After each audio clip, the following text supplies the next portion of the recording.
안녕하세요. 저는 아이를 키우는 재미에 빠져 살고 있는 30대 여성입니다.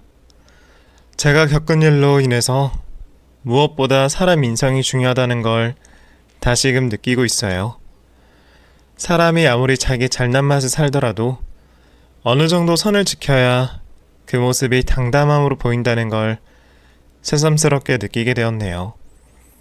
물론 저도 아직은 어린 나이다 보니 세상의 이치까지 깨달은 건 아니지만 자신이 했던 만큼 되돌려 받는다라는 생각은 종종 하게 되네요. 제가 직접 눈으로 보고 듣게 된 일이 있거든요. 여러분 모두 궁금해 하실 테니 제 이야기를 설명해 볼게요. 저의 어린 시절 나름 넉넉한 가정 형편으로 큰 어려움이나 부족함 없이 자라왔습니다. 부모님 두 분께서는 할머니께서 해오시던 음식점을 이어받아 장사를 하셨죠. 두 분 모두 식당에서 장사를 하셔서 늘 눈코 뜰 새 없이 바쁘셨지만 우리 자매와 많은 시간을 같이 해주시려고 늘 노력하셨습니다. 덕분에 저희는 행복한 어린 시절을 보낼 수 있었습니다. 오히려 다른 친구들은 부모님이 일터로 가시면 얼굴 보기 힘들었지만 저는 식당으로 가서 부모님 옆에 있을 수 있었거든요. 그래서 어린 시절부터 식당을 제 집처럼 지냈죠. 경제적인 여유로 학업에 전폭적으로 지원해 주셨던 부모님 덕분에 사춘기 시절 저는 공부에만 집중을 하면 되었습니다. 노력한 만큼 성적이 꽤나 좋았던 저는 부모님의 기대에 부응하는 대학교를 갈 수 있었죠. 그러다 제가 대학생 4학년이 되었을 때 지금의 남편을 만나게 되었습니다. 친구네 자취방에서 과제를 하던 저와 친구는 도저히 공부할 마음이 잡히지 않아 서로 맥주 한 잔을 마시면서 수다를 떨고 있었습니다. 그러다 서로의 핸드폰 속 사진첩을 보면서 추억을 이야기하고 있었죠. 그런데 친구의 핸드폰 속에 제 이상형의 남자가 있는 게 아니겠어요? 친구의 친한 지인으로 친구가 취업 관련해서 조언을 몇 번 받은 적 있다고 했죠. 그 남자의 사진을 보게 된 저는 친구에게 조르듯 부탁하여 남자와 만나는 자리를 만들었습니다. 이수연이라는 그 남자는 사진으로보다 실제로 만나니 더 호감이었습니다. 제가 바래왔던 외모 말고도 성격도 유쾌하고 친절한 모습에 좋은 첫인상을 받았죠. 저보다 4살 많았던 연상의 남자였지만 매번 만날 때마다 저는 수연 오빠가 좋았습니다. 회사를 다니는 오빠를 적극적으로 따라다니며 구애를 했고 드디어 제 마음을 받아준 오빠와 연애를 하게 되었죠. 이제 막 대학을 졸업해서 회사를 다니고 있었지만 저는 하루라도 빨리 오빠와 결혼을 하고 싶었습니다. 그만큼 오빠에게 확신을 가지고 있었거든요. 그렇게 제 마음을 오빠에게 표현하면서 서로 결혼 준비가 될 때까지 기다리고 있었습니다. 그러다 보니 자연스럽게 오빠의 가족과 만나게 되었어요. 오빠의 부모님보다 먼저 보게 된 가족은 저에게 시누이가 될 오빠의 누나였습니다.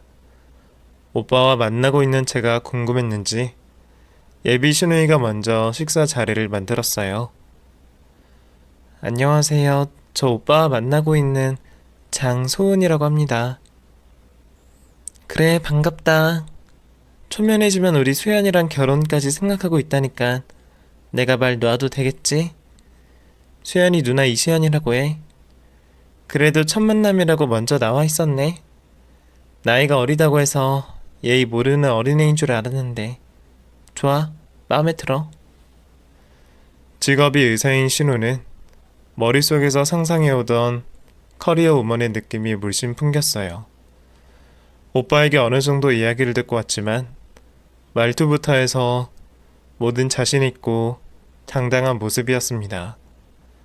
그런 성격의 저보다 나이가 13살이나 많으니 저는 신우를 처음 보는 자리에서 압도될 수밖에 없었습니다. 그래, 우리 수연이랑 결혼하고 나서는 어떻게 살 생각이야? 네?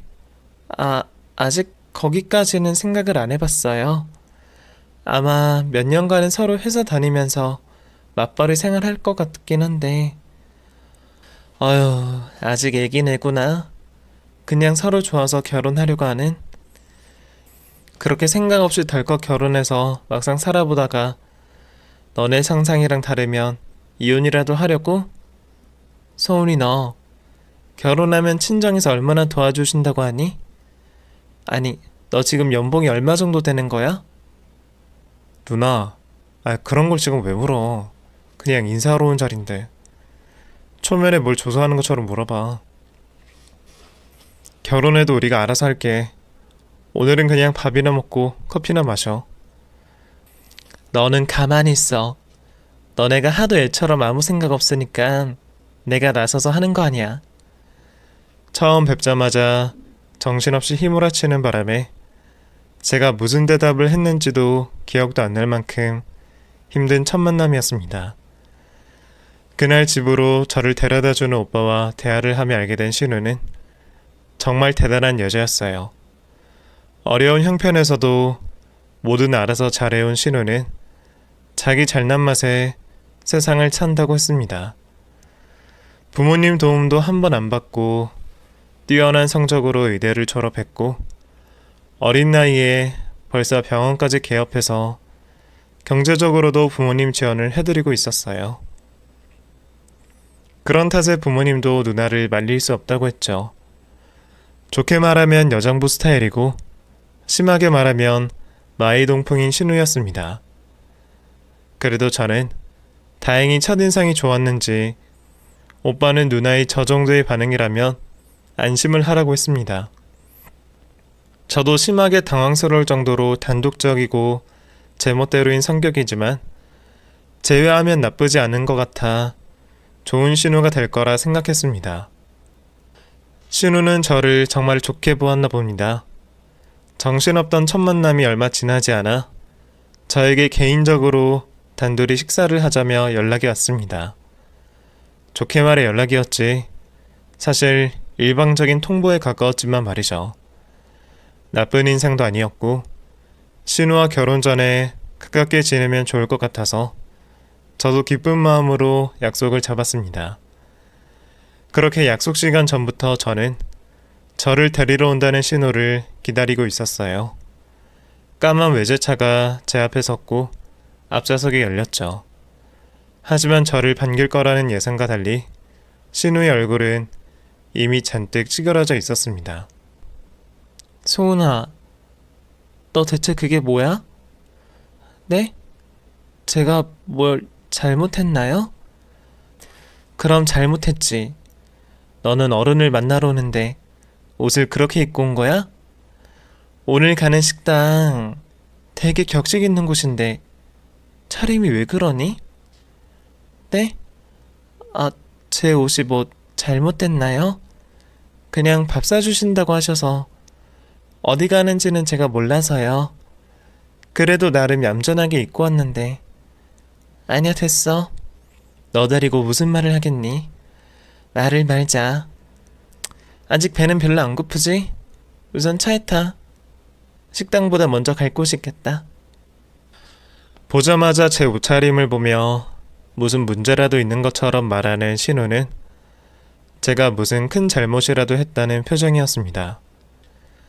애초에 어느 식당으로 가는지 말해주지도 않았고 누가 보더라도 제 옷차림도 별 문제가 없었습니다. 너무 멋부리듯 꾸미고 나가면 괜히 안 좋게 보일까 싶어 예의에 어긋나지 않게 얌전하고 가볍게 입고 나왔어요. 보통 친구들 결혼식 하객으로 입고 가는 정도의 차림이었으니까요.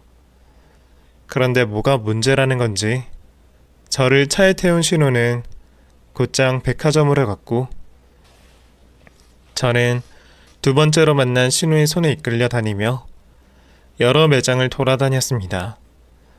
그리고 신우는 자신의 취향대로 저를 바꿔 입혀놨어요. 그래, 이제야 좀 소은이 얼굴이 살아나네.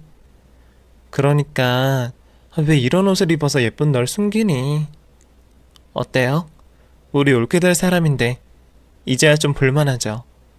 소은아, 너도 그 옷이 훨씬 낫지. 아, 죄송한데 마음만 감사하게 받을게요. 그리고 다음에 뵐 때는 미리 장소를 알려주시면 제가 장소에 맞춰 입고 오겠습니다. 뭐? 아니 소은아, 너가 아직 뭘 몰라서 그래. 저기 이걸로 계산해 주시고요. 전에 입고 있던 옷은 버려주세요. 네? 아니에요. 제가 계산해야죠. 제가 입을 옷인데. 그리고 원래 옷도 그냥 가져갈게요. 아니야. 어차피 내 옳게 될 사람인데 뭐 어때. 부담스러워 할 필요 없고 그냥 잘 입어주기만 해. 그리고 그 옷은 이제 그만 버리자. 너랑 너무 안 어울려. 알았지?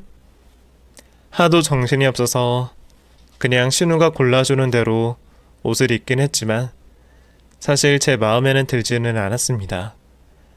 사람마다 취향이라는 게 있는데 제 취향은 정말 아니었죠. 하지만 예의를 갖춰 조심스럽게 거절하는 제 의견에도 신우는 무시를 하고 이미 결제까지 마치고 난 뒤였습니다. 신우 몰래 직원분들에게 입고 온 옷은 제가 나중에 찾아가겠다며 부탁을 드려 다행히 옷은 버리지 않았지만 제 옷을 버리라 마라 하며 자기 마음대로 하는 신우를 보니 뭔가 오싹했습니다. 게다가 보통 월급으로는 엄두도 안 날 비싼 옷을 단순히 마음에 드는 올케라고 쉽게 선물하는 신우를 보니 마음이 복잡했습니다. 신우 취향으로 고른 옷이라지만 그래도 저를 위한 선물이라며 비싼 옷을 받았는데 이걸 화내야 맞는 건지 아니면 좋아해야 하는 건지 저도 헷갈렸습니다. 어쨌든 신우 취향대로 옷을 바꿔 입은 다음에야 식사를 할 수 있었습니다. 물론 제가 처음 가는 식당이라 어느 메뉴가 맛있는지 잘 몰랐지만 역시 신우는 애초에 제 의견을 물어볼 생각이 없었는지 자리를 앉자마자 메뉴를 시켰습니다. 옷까지 사준 신우에게 미안한 마음에 제가 계산하려고 몇 번이고 제 카드를 내밀었지만 신우는 그 돈으로 옷이나 더 사입을 하며 끝끝내 자신이 결제를 하였죠. 같이 있는 내내 음료 한 잔 제 마음대로 고를 수 없어 제 선택이나 의견이 받아들여지지 않아 기분은 좋지 않았지만 그렇다고 대접해 주시는 분 앞에서 딱히 불만을 말할 수도 없었어요. 그것만 제외하면 모든 게 완벽했고 비싼 비용까지 신우가 전부 계산을 했으니까요. 그런 신우가 부담스럽긴 했지만 저를 예쁘게 봐주는 것 같아 다행이고 감사하게 생각했죠. 신우의 허락 덕분인지 저는 양가 집안의 큰 반대 없이 무난하게 결혼을 진행할 수 있었고 우리는 별탈 없이 행복한 결혼식을 올릴 수 있었습니다. 시댁 식구들도 저를 무조건 예뻐해 주시다 보니 저는 고부 갈등으로 인한 시집살이나 별다른 시댁 문제는 없을 거라고 생각되었어요. 저희 부부만 서로에게 충실하고 가족들에게 잘하기만 하면 행복한 결혼 생활이 보장된 것만 같았죠. 그렇게 행복한 신혼여행을 마치고 온 우리 부부는 시댁에 인사를 드리러 가게 되었습니다. 신혼여행지에서 양쪽 가족들의 선물을 고를 때 서로 각자의 가족들의 취향을 이야기해주며 골랐습니다. 유럽으로 간 신혼여행이라 저희도 보통 사람들처럼 대부분의 선물들을 옷과 액세서리로 준비하게 되었습니다. 아버님에게는 자켓과 구두를, 어머님은 스카프와 팔찌를 준비해서 갔죠. 물론 신우의 선물도 준비했고요. 워낙에 취향이 확고한 분이라 그런지 애초에 저희가 여행을 떠나기 전에 선물 받을 리스트를 준비해서 저희에게 주셨습니다. 그렇게 여행에 돌아온 저희를 반갑게 맞아주시는 시부모님과 즐겁게 대화를 나누고 있었죠. 뒤늦게 병원을 마치고 온 신우와도 인사를 나누었습니다. 감사하게도 제가 좋아하는 음식으로만 식탁을 차려주신 어머님 덕분에 오매불망 식사 시간만 기다리고 있었죠. 그런데 식사를 하기도 전에 신우가 선물을 쌓아둔 곳으로 가더니 저희 의사도 물어보지 않고 선물을 마음대로 뜯어보는 겁니다. 이게 니들이 사온 선물이구나. 수연아, 수원아, 내가 열어본다. 저희가 말릴 새도 없이 선물을 개봉하고 있는 신우는 이상하게 자신의 선물보단 시부모님 선물에 더 관심이 많았습니다. 너는 왜 애들이 우리한테 가지고 온 선물을 네가 열어보니? 미안하다, 수은아. 많이 섭섭하지. 제가 원래 그래. 네가 이해해줘라. 엄마 거는 스카프고 팔찌네. 아빠는 자켓이랑 구두야? 어머, 너무 예쁘다. 이거 비싼 거 아니니? 먼 데까지 갔으면 너네 거나 더 사지. 우리 선물을 무슨 2개씩이나 샀어. 고맙다, 얘들아. 내가 몸에서 떼지 않고 매번 하고 다니마. 우리 며느리 소은이 덕에 아빠가 나이 들어 멋쟁이가 됐네. 고맙다, 소은아. 비록 신우이 덕에 제 상상과 다른 선물 개봉식이었지만 시부모님 2분 다 좋아해 주셔서 좋았습니다. 그런데 또 신우가 트집을 잡기 시작했죠. 너네 아빠 엄마한테 이런 거 선물하려 했으면 나한테 물어봤어야지. 니들이 뭘 몰라서 또 이런 실수를 했잖니. 같은 명품이라도 돈 조금만 더 보태면 더 좋은 브랜드를 사는데 이거 팔찌도 말이야. 엄마랑 영 안 어울리잖아. 보는 눈이 없으면 아는 사람한테 물어보고 기댈 줄도 알아야지. 아빠 구두도 말이야. 시연아, 그만해라, 응? 애들이 다 알아서 우리한테 어울릴 거라 생각해서 사온 거를. 아이, 네가 왜 뭐라고 하니? 우리는 애들 선물이 마음에 쏙 드는데. 아빠, 이왕 하는 선물 제대로 하자는 거죠. 큰돈 쓰는 건데 기분만 낼 거면 명품을 뭐하러 사요? 역시 돈도 써본 사람이 쓰는 거라고. 너희들은 아직 배울 게 너무 많겠다. 소은아, 미안하다. 네가 이해해줘. 알았지? 너무 신경 쓰지 마라. 우리는 마음에 쏙 드니까. 신우 대신하여 저에게 미안해하시는 시부모님을 보니 기분 안 좋은 내색도 할 수 없었습니다. 어차피 선물 받은 분들께서 좋아하셨기에 그걸로 신우의 트집을 없었던 일로 생각하고 넘어가게 되었죠. 식사 자리까지 이어지는 신우의 명품 설명에 기분은 나빴지만 말이죠. 저는 그날을 계기로 신우의 성격을 알 수 있었습니다. 그나마 병원 일로 바빠 자주 마주치지 않을 거라 다행이라고 생각했죠. 하지만 제 생각과 달리 그 뒤로도 신우의 엽기적인 행동은 계속되었습니다.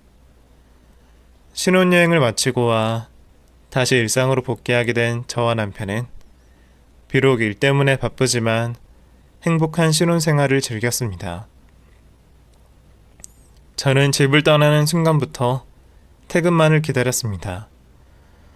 물론 남편과 같이 할 수 있는 시간이 가장 큰 이유였지만 다른 하나는 우리 신혼집 때문이었죠.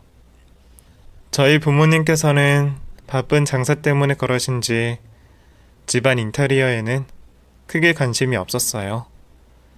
그래서 제가 부모님과 살던 그 집은 이전 주인이 이사 가기 전부터 해놓은 인테리어 그대로였죠.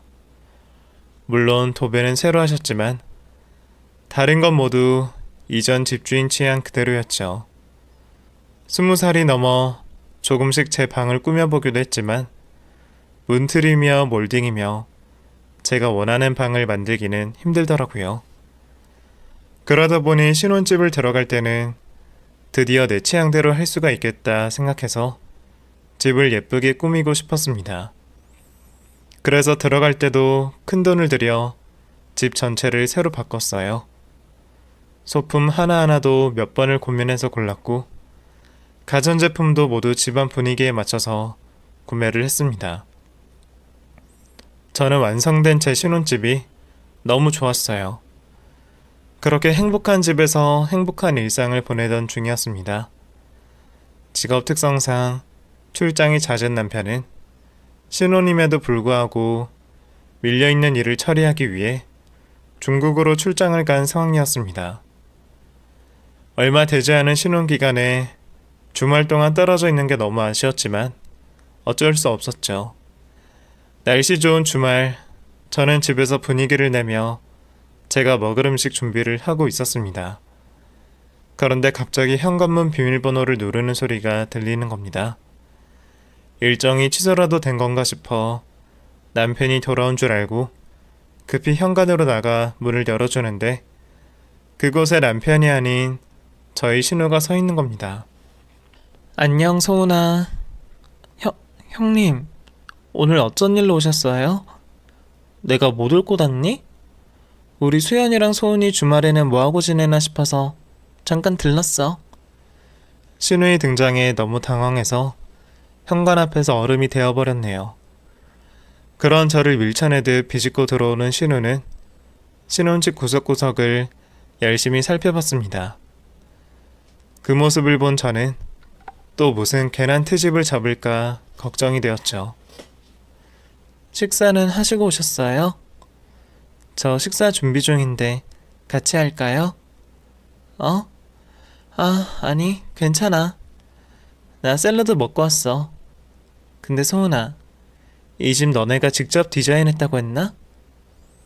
네, 저랑 수연 씨 같이 했어요. 잘했네. 깔끔하고 색상 조합도 세련된 게 마음에 든다. 어쩜 너희는 취향도 비슷한가 보다. 다행히 제 걱정과 달리 신우는 집 인테리어가 마음에 든다며 웬일로 칭찬을 해주었습니다. 그런데 인테리어는 너무 예쁜데 저기 계속 눈에 걸리네. 네? 어떤 거 말씀하시는 거예요? 저는 놀란 마음에 음식을 먹고 있다 괜히 거실로 나와 신우가 어떤 걸로 트집을 잡나 봤죠. 소파 이거는 여기 이사 올 때부터 있던 거니? 아니면 집에서 쓰던 거? 신우가 지적하는 소파는 제가 직접 고른 제품이었습니다. 우연히 잡지에서 보곤 너무 마음에 들어 제가 결혼을 하게 되거나 독립을 하게 되면 구매하겠다고 따로 메모를 해뒀던 제품이죠. 기성품이 아니다 보니 수소문을 해서 주문 제작까지 해야 했고 제가 원하는 디자인도 들어간 세상에 하나뿐인 소파였습니다. 제가 직접 골라서 주문 제작한 소파인데 어머 소은아, 왜 그랬어? 집 다 예쁘게 해놓고 저 소파로 망쳐버리면 어떡하니? 저는 좋은데. 그래, 뭐 어쩌겠어. 내가 사는 것도 아니고 자신들이 마음에 든다고 하는데 혹시 나중에 가구 바꿀 일 있으면 나랑 같이 가자. 내가 결혼 준비하면서 알게 된 곳이 많으니까. 우리 귀여운 소은이 거기 따라가면 아주 눈 돌아가겠다. 사랑 기분을 다 망쳐놓고 귀엽다느니 가구를 선물해 주겠다니 말하는 게 무슨 소용이 있겠어요. 그래도 이번에는 다행히 별다른 행동 없이 저희 취향을 존중한다고 해줘서 다행이라 생각했습니다. 평일 내내 기다렸던 주말인데 제 집에서까지 왜 이렇게 긴장을 해야 하는지 저도 참 답답했습니다. 그저 얼른 이 시간이 지나가기만을 바랬죠. 한참을 저희 집에 있던 신우는 선약이 있다며 떠나는 시간까지 자기 마음대로 나가버렸습니다. 화가 나기도 전에 이미 진이 다 빠진 저는 그날 모처럼의 주말을 다 망치고 잠이 들었죠. 그 뒤로 몇 주가 지났을까요? 주말 아침 남편과 침대에서 늦잠을 자고 있는데 갑자기 현관문이 열리는 겁니다. 아무에게도 알려주지 않은 비밀번호인데 무슨 일인가 싶었어요. 시끄럽게 무언가 옮기는 소리에 남편과 거실로 나가보니 황당한 일이 벌어져 있었죠. 둘 다 집에 있었구나. 늦잠 잤니? 신경 쓰지 말고 더 자. 형님, 이게 아침부터 무슨 일이에요? 거기다 저희 집 비밀번호는 어떻게 하셨어요? 아, 내가 전에 올케 집에 들어갈 때 봤지. 그리고 저번에 이 소파 말이야. 아무리 생각해도 머릿속에서 떠나지 않는 거야. 그냥 참으려고 했는데도 도저히 안 되겠더라고. 그래서 내가 그냥 바꿔주려고. 누나, 그게 무슨 소리야? 누나가 왜 마음대로 우리 가구를 바꿔? 필요 없어. 가지고 가. 수연아, 이 집 인테리어에 이 소파가 어울린다 생각해? 이거 뭐 남는 방에 두던가 베란다에 둬. 아이, 필요 없으니까 나가. 누나 나가라고. 계속되는 실랑이 끝에 결국 신우는 남편에게 쫓겨나갔습니다. 그리고 거실에는 신우가 사온 소파가 덩그러니 남았고요. 남편의 계속되는 사과에도 이번에는 좀처럼 화가 풀리지 않더라고요. 그런데 갑자기 저에게 신우 전화가 오는 겁니다. 소은아, 수연이 제가 왜 저러는지 몰라. 너는 어때? 마음에 들지? 하긴 신우가 올케를 챙겨야지 누가 챙기겠어. 그거 되게 비싼 거야. 네가 사온 그 이상한 것보다는 훨씬 좋을 거야. 아까는 니들 쓰던 거 그냥 어디 두라 그랬는데, 아이, 집도 좁은데 무슨 소파를 2개나 두겠니? 니들이 쓰던 그 소파 그냥 버려. 어차피 내가 사준 소파가 더 비싸니까 돈 아꼈다고 생각하고. 전화로 그 이야기를 듣다 보니 저도 모르게 신우에게 한 소리를 하게 되었습니다. 아니요. 버리려면 형님이 사주신 소파를 버려야죠. 뭐? 형님 생각에는 형님이 사오신 게 저희 집에 어울린다고 생각하세요? 아무리 봐도 유행도 너무 지났고 나이 든 사람이나 할 소파 같은데 버리려면 형님이 고른 걸 버려야죠. 왜 제가 마음에 들어서 산 소파를 버려야 돼요? 소은이, 너 지금 그 소파 하나 버리라고 했다고 마음에 안 들어서 이러는 거야? 소파뿐일까요? 아무리 동생 집이라고 해도 이제 결혼해서 저도 있는데 마음대로 비밀번호 누르고 들어오는 건요? 그건 말이 된다고 생각하세요? 그리고 시부모님께서도 마음에 들어 하시는 걸 왜 형님께서 번번이 지적을 하세요? 왜 모든 걸 형님 위주로 하려고 하세요? 너 어리다 어리다 했지만 정말 어리구나? 겨우 그거 가지고 가족 간에 이 난리를 피우는 거야? 소은이 네가 워낙 잘 못하는 것 같아서 내가 도와주는 거지. 그걸 왜 불만이라 생각할까? 아니요. 안 도와주셔도 돼요. 어린애도 아니고 저희도 저희 앞가림은 하고 살아요. 그렇게 잘 살아왔고요. 형님은 형님 앞가림이나 제대로 하시고 남의 일에는 신경 꺼주세요. 저도 무슨 생각이었는지 모르겠지만 화가 잔뜩 난 저는 지금까지 선을 넘었다고 생각했던 일 모두를 신우에게 이야기했습니다. 그리고는 차를 불러 전에 받은 옷과 소파 모두를 다시 신우의 집으로 돌려보냈죠. 자신의 선의를 제가 거절하고 불만까지 품은 것에 화가 난 신우는 저를 괴롭히기 시작했습니다. 남편의 집은 기독교 집안이어서 다른 제사를 지내고 있지 않았습니다. 명절에도 가족 다 같이 모여 여행을 간다거나 식사를 하는 정도였죠. 그런데 어느 날부터 신우가 명절 요리를 하라고 하는 겁니다. 소은아, 너도 대한민국 며느리인데 명절 요리는 시부모님께 해드려야 하지 않아? 네? 명절 요리요? 그래, 매번 선물이나 식사 같은 걸로 대신하려고 하지 말고 명절답게 분위기 좀 내줘야지. 시연이, 너는 무슨 소리 하는 거니? 무슨 명절 요리야. 우리가 할머니 돌아가지고 언제 명절 요리를 했다고. 소은이도 직장 다녀서 힘들 텐데 이런 날 쉬어야지. 엄마, 내가 딸 입장에서 엄마를 보고 있으니까 억울해서 그래. 명절이라고 식사만 하고 선물 받고 그런 건 평소에도 하잖아. 다른 집 엄마들은 뭐가 잘났다고 며느리한테 대접받는데 엄마는 가만히 있어. 소은아, 내가 무슨 말 하는지 알겠지? 명절 요리가 뭐 있니? 전 부치고 굽고 무치고 쉽잖아. 그렇지? 아, 네, 물론이죠. 항상 제가 거절하면 못된 며느리가 되는 것처럼 상황을 애매하게 만들었습니다. 평소에도 제가 시부모님께 요리도 종종 해드렸는데도 말이죠. 다행히 어린 시절부터 친정엄마를 도와 옆에서 명절마다 요리를 했던 저는 별 어려움 없이 명절 요리를 준비해 나갔습니다. 그런데 당황하지 않고 하나씩 요리를 해나가는 게 얄미웠는지 신우는 제가 처음 보는 명절 요리 리스트를 뽑아주는 게 아니겠어요? 에이, 이런 거 너무 뻔하다. 한정식 집에서도 먹는 음식 아니야. 자, 이거 받아. 이 정도는 돼야 명절 요리 아니겠어? 내가 재료는 다 사다 줄 테니 우리 올케는 요리만 맛있게 완성하세요. 제 옆에서 약을 올리던 신우의 악이 받친 저는 리스트에 있는 요리를 다 하려고 했습니다. 그때 다행히 급한 일을 마치고 온 남편이 오고 나서야 그 신우의 억지를 말릴 수 있었습니다.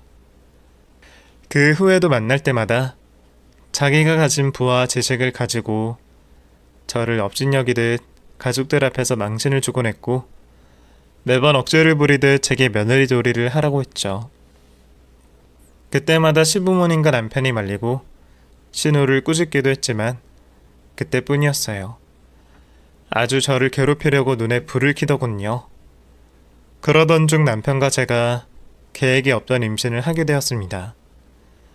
그래도 같은 여자로서 임산부에게는 좀 유하게 대할 줄 알았는데 꼭 몇 배로 복수를 해줘야 하는지 행동하는 게 똑같더라고요. 결국 보다 못한 시부모님께서 저에게 먼저 말씀을 해주셨죠. 아가, 미안하다. 내가 시연이 쟤를 너무 버릇없이 키웠나 보다. 자기 잘났다고 우리 말도 듣지 않는 애다 보니 최대한 안 마주치는 게 상책인 것 같다. 괜히 임신까지 한 몸인데 잘못되면 어떡하니. 명절이다 기념일이다 챙기지 않아도 되니 앞으로는 우리 집으로 오지 말아라. 그리고 시연이 걔 전화도 받지 말고 우리가 알아서 할 테니 소은이 네 몸만 신경 써. 시부모님과 남편의 설득으로 저는 당분간 시댁과 연락만 주고받으며 지내게 되었습니다. 그렇게 몇 달간 신우가 제 인생에서 사라지니 저는 말도 안 되게 평온하고 조용한 날들을 보낼 수 있었습니다.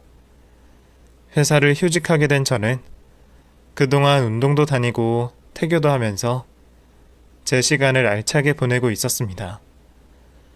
그리고 쉼 없는 시간에만 맞춰 시부모님들과 만남을 이어갔죠.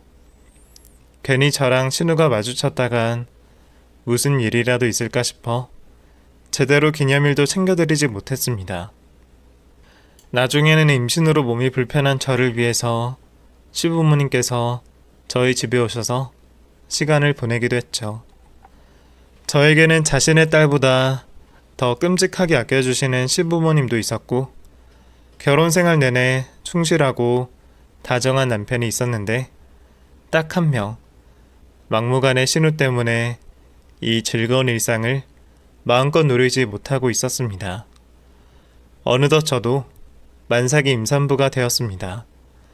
그리고 어머님의 생신도 다가왔죠. 괜히 저 때문에 고생을 하시는 시부모님 생각에 이번 생일만큼은 제가 직접 한 음식으로 축하를 해드리고 싶었습니다. 나는 반대인데 좋은 생각이 아닌 것 같아. 당신 마음은 알겠는데 나도 없는데 괜히 누나랑 부딪히면 어떡하려고. 그냥 무슨 말을 들어도 내가 참고 넘겨야지. 나 임신하고 어머님께서 얼마나 잘해주셨는데 1년에 한 번 있는 생신도 직접 못 챙겨드리면 내가 더 서운할 것 같아. 이번에는 내가 어떻게든 잘해볼게. 너무 걱정하지 마. 당신이 정 그러면 어쩔 수 없지. 그래도 혹시 누나 마주치거나 뭐라고 하면 바로 전화해. 내가 회의를 하든 일을 하든 전화 받아서 대신 소리쳐 줄 테니까. 무조건 당신 생각 먼저 해. 알았지? 남편의 걱정에도 전 마음을 굳게 먹고 이번 생신은 제가 직접 축하를 드리겠다고 다짐했습니다. 그렇게 직접 장을 봐서 집에서 어머님이 좋아하시는 음식들도 요리를 했습니다. 임신한 몸이 불편해서 가서는 요리하는 게 힘들 것 같아 집에서 일부는 완성하고 나머지는 가서 하기로 했죠. 준비를 마친 저는 택시를 타려고 집 밑으로 내려가게 되었습니다. 그렇게 택시를 타기 위해 아파트를 나와 도로 방향으로 걸어가고 있는데 익숙한 검정 차량이 제 앞에 멈추는 겁니다.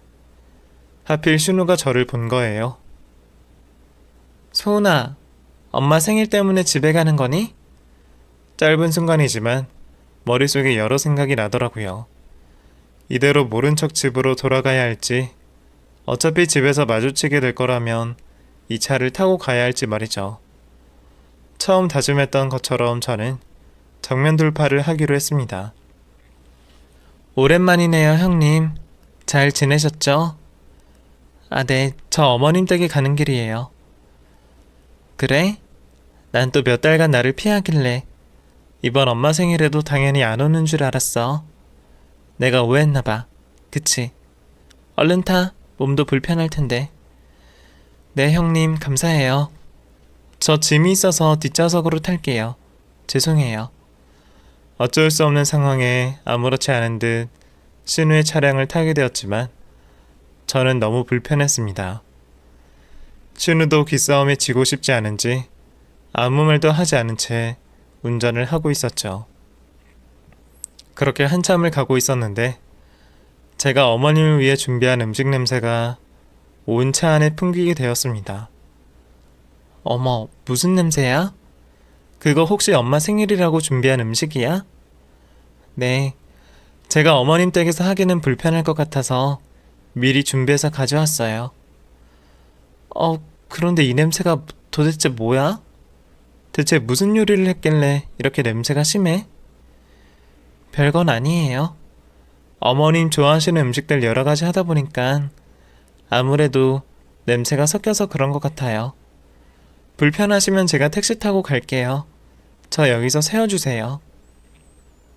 어머, 우리 서은이가 그 사이 도끼를 많이 품었나 봐. 말하는 거 보면 처음 인사하던 날 봤던 서은인 줄 모르겠어. 됐어, 그냥 타고 가. 내가 트렁크에 넣지 뭐. 흘리거나 쏟아지는 건 아니지? 그리곤 차를 멈춰 음식과 음식 재료를 트렁크로 옮겼습니다. 제가 일어서서 직접 넣으려고 하니 불편한 몸 가만히 있으라며 굳이 말리더라고요. 아무리 미운 올케라도 임신한 나를 걱정하는구나 싶어 순간 방심을 하게 되었죠. 그런데 제 생각을 비웃듯 신우는 제가 준비한 음식들을 일일이 열어보고 있었어요. 애초에 저보고 내리지 말라고 한 것도 다 그런 행동을 하기 위한 것 같았습니다. 처음에는 직접 생신상을 받고 좋아하실 어머님 생각에 빠져 아무것도 모르고 한참을 기다렸는데 계속 돌아오지 않는 신우가 수상했습니다. 결국 차에 내려서 보니 썩은 표정으로 제 음식들을 확인하고 있는 신우를 본 겁니다. 형님, 도대체 뭐 하시는 거예요? 제가 준비한 음식을 왜 다 열어보세요? 어쩜 소은이 너는 엄마 된다는 애가 변한 게 하나도 없니? 이딴 음식 해가면 우리 아빠 엄마가 좋아할 것 같아? 준비한 시간이 아깝다 아까워. 그냥 오늘은 내가 가족들 식사할 만한 식당으로 데려갈게. 이건 다 버리자. 괜히 집에 가면 음식물 쓰레기 되고 우리 엄마 고생시켜. 그러더니 제가 정성 들여서 끓인 사골 육수를 길바닥에 싹 부어버리는 겁니다. 도대체 뭐 하는 짓이에요? 왜 그러세요?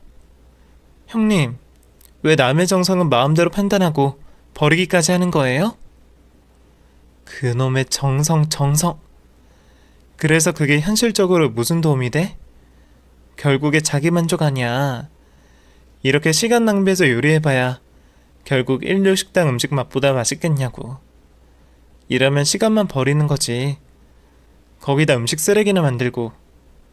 내가 버리고 있을 테니 얼른 자리에 앉아서 쉬고 있어. 그래도 이만큼이나 하려고 고생은 했겠네. 화가 너무 났지만 이제 곧 있으면 출산할 만삭이라 마음을 억지로 진정시키고 있었어요. 괜히 신우 때문에 애라도 잘못되면 정말 미쳐버릴 것만 같았으니까요. 당장 오늘의 굴욕은 아기 때문에 참고 다음의 기회에 대갚아야 했죠. 겨우 화를 참고 있는 저는 눈에 들어오지도 않는지 신우는 음식을 처리하는데 온 신경을 쓰고 있었습니다. 그러더니 제 음식을 웬 노숙자에게 건네는 겁니다. 소은아, 너무 기분 나빠하지 마. 이런 분들도 도와드리고 얼마나 뜻깊니? 멀리 봉사활동 갈 필요 없다니까. 아휴, 냄새. 저기요? 이거 버린 거니 아저씨라도 좀 드세요. 주변에 필요하신 분들 있으면 음식은 많으니까 걱정 말고요. 어머님께 드리려 하루 왼종일 정성 들여서 한 제 음식이 노숙자분에게 가는 걸 저는 그대로 허망하게 쳐다볼 수밖에 없었습니다. 노숙자는 하늘에서 뚝 떨어지듯 얻게 된 음식에 연신 신우에게 감사를 표하고 있었습니다. 몇 번을 신우에게 고개를 숙이던 노숙자가 갑자기 한참을 가만히 서 있는 겁니다. 자세히 보니 그분이 신우의 얼굴을 마치 뭐라도 묻은 듯 뻔히 쳐다보고 있었습니다. 뭐야? 이 아저씨가 왜 이래? 아저씨, 허튼 짓 하려고 하지 말고 음식 줬으면 먹기나 하세요. 뭐야, 사람 무섭게 불쌍해서 도와줬더니 짜증나게. 신우는 노숙자를 피해 다급히 차로 걸어왔습니다. 그런데 그 노숙자가 갑자기 울부짖으며 신우의 뒤를 쫓는 게 아니겠어요? 너무 갑작스러운 상황에 저는 차 안으로 들어가 문을 잠갔고 신우는 미처 들어오지 못한 채 노숙자를 피해 차 주위를 도망다니고 있었죠. 어머, 뭐야? 저 노숙자 미친 사람인가 봐. 야, 너 문 안 열어? 어서 문 열어. 문 열으라고. 왜 이래요, 아저씨? 갑작스럽게 벌어진 소동에 주위에 있던 사람들도 모여들기 시작했고 차 안에서 안전하게 그 모습을 보고 있자니 웃음이 튀어나왔습니다.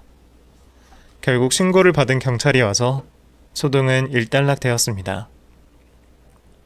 야, 장소은, 너 좀 이따 집에 가서 보자. 각오 단단히 해. 그제서야 신우는 있는 짜증 없는 짜증을 다 저에게 풀고 있었죠.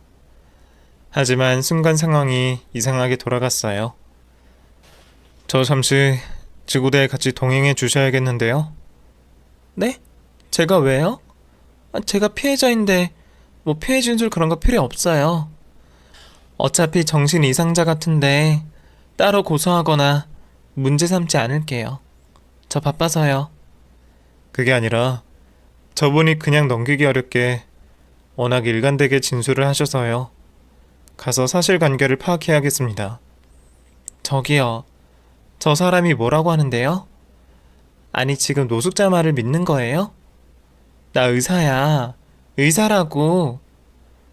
죄송합니다. 이렇게 안 하면 요즘 워낙 말이 많아서요. 문제 없으면 금방 끝나니까 잠시 동행해 주세요.